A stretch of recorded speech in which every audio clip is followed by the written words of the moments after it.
व त्यामध्ये वेगवेगळे इश्यू समोर येतात ते आणि जो आरोपी होता त्याच्यावरती गुन्हा दाखल झालेला आहे आणि आपण असं बी सांगितलं की त्याला जर कधी बुरखा बांधलेला असेल तो बंदूक कसा हिसकू शकतो, पण ह्याच्यावरनं आता राजकारण जरा आणखी पुढे जातं, काय सांगा?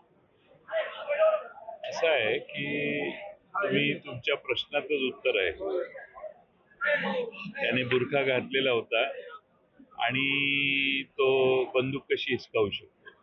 तर ठीक आहे, आता त्यांनी काय केलं त्याचं कृत्य जे आहे ते समर्थनीय नाहीये. आमचा मुद्दा एवढाच आहे की जी शिक्षण संस्था आहे त्याचे चालक फरार आहेत. पोलीस स्टेशनमध्ये FIR लवकर दाखल करून घेतला नाही.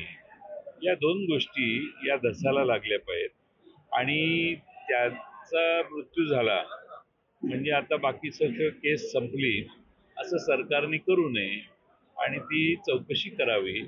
सरकारला खरं म्हणजे मी कसाबचं उदाहरण सांगितलं की एखाद्या गुन्हेगाराला फाशी द्यावी हे समाजाचं मत असतं. तसं कसाबच्या वेळी होतं. तेच मत आमचं आजही आहे की अशा घाणेरड्या कृत्य करणाऱ्यांना फाशी झाली पाहिजे.